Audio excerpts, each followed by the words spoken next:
नमस्कार, आपण पाहता थेट वार्ता आणि मी आहे राजेंद्र शिंदे. मित्रांनो, आजच्या काळात एक शब्द सतत ऐकायला मिळतो, जेनजी. कोणी म्हणतं ही पिढी खूप स्मार्ट आहे, कोणी म्हणतं मोबाईलमध्ये हरवली आहे, कोणी म्हणतं ही पिढी क्रांती घडवेल, तर काही जण म्हणतात ही पिढी भावनिकदृष्ट्या कमकुवत झाली आहे. पण प्रश्न आहे, जेनजी म्हणजे नेमकं काय आणि या आधीच्या पिढ्या कोणत्या होत्या? आज आपण जाणून घेणार आहोत 1940 पासून आजपर्यंतच्या जनरेशनचा संपूर्ण इतिहास. सर्वप्रथम आपण समजून घेऊया जनरेशन म्हणजे काय. अगदी साध्या सोप्या भाषेत सांगायचं झालं तर एका विशिष्ट काळात जन्मलेल्या लोकांचा समूह म्हणजे जनरेशन. कारण प्रत्येक काळ वेगळा असतो. कधी युद्ध असतं, कधी आर्थिक मंदी, कधी इंटरनेटचा जन्म, कधी एआयचा विस्फोट आणि त्या काळानुसार माणसांची मानसिकता बदलत जाते. 1928 ते 1945 ही पिढी जगातील सर्वात कठीण काळातून गेली. दुसरं महायुद्ध, दारिद्र्य, अभाव, शिस्त. या पिढीतील लोक अत्यंत शांत, मेहनती आणि सहनशील मानले जातात. त्यांना स्थिर नोकरी आणि साधं जीवन महत्वाचं वाटायचं. आजही आपल्या आजी आजोबांमध्ये या पिढीचे विचार दिसतात. 1946 ते 1964 दुसऱ्या महायुद्धानंतर जन्मदर प्रचंड वाढला, म्हणून या पिढीला नाव पडलं बेबी बूमर्स. ही पिढी सरकारी नोकरी, स्थिरता, कुटुंब आणि बचतीवर विश्वास ठेवणारी होती. त्यांच्यासाठी एकच मंत्र होता, कष्ट करा आणि आयुष्यभर एकाच नोकरीत राहा. टीव्ही, रेडिओ आणि औद्योगिक विकास या पिढीने पाहिला. 1965 ते 1980 जनरेशन एक्स संक्रमण काळातील ही पिढी होती. त्यांनी इंटरनेट येण्यापूर्वीचं जगही पाहिलं आणि इंटरनेटचं आगमनही. ही पिढी स्वतंत्र विचारांची मानली जाते. त्यांनी संघर्ष केला कारण त्यांच्यावर पारंपरिक मूल्य आणि आधुनिक बदल दोन्हींचा प्रभाव होता. जनरेशन वाय 1981 ते 1996 मिलेनियल्स म्हणजे इंटरनेटच्या सुरुवातीची पिढी. आर्कुट, याहू, फेसबुक, नंतर स्मार्टफोन. या पिढीने डिजिटल जगाचा जन्म पाहिला.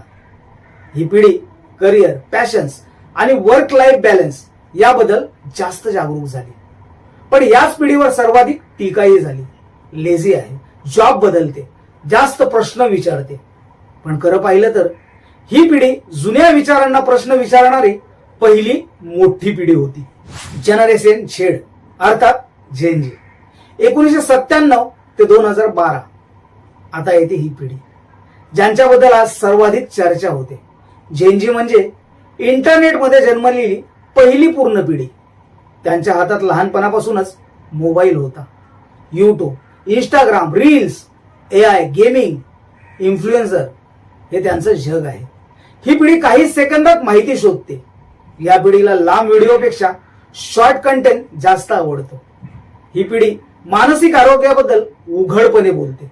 9 ते 5 नोकरीपेक्षा फ्रीलान्सिंग, स्टार्टअप, क्रिएटर इकॉनॉमी याकडे या पिढीचं जास्त आकर्षण आहे. ऑनलाईन आयडेंटिटी ही त्यांच्या आयुष्याचा मोठा भाग बनली आहे.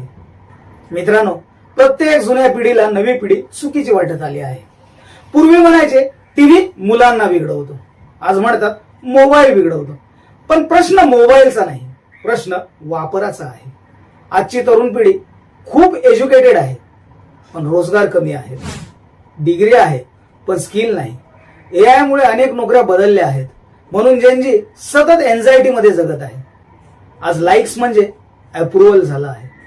फॉलोअर काउंट म्हणजे स्टेटस बनला आहे.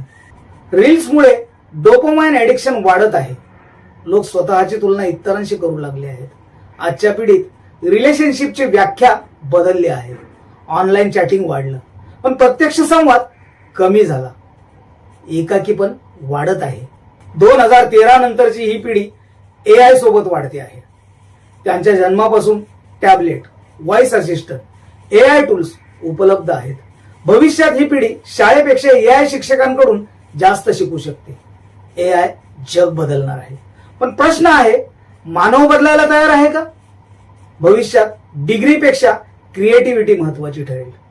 कम्युनिकेशन स्किल, इमोशनल इंटेलिजन्स आणि अडॉप्टिबिलिटी हेच भविष्याचं शस्त्र असेल. भारतात अजूनही अनेक घरांमध्ये संघर्ष दिसतो. पालक म्हणतात आमच्या काळात असं नव्हतं, तरुण म्हणतात तुम्हाला आमचा प्रेशर समजत नाही.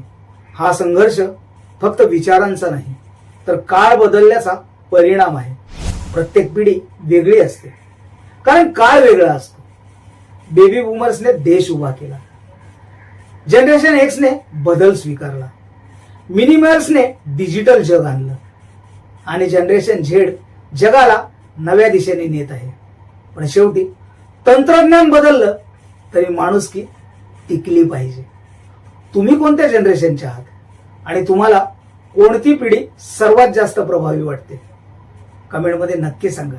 व्हिडिओ आवडला असेल तर लाईक करा, शेअर करा आणि थेट वार्ता चॅनलला सबस्क्राईब करायला विसरू नका. जय भीम, जय भारत.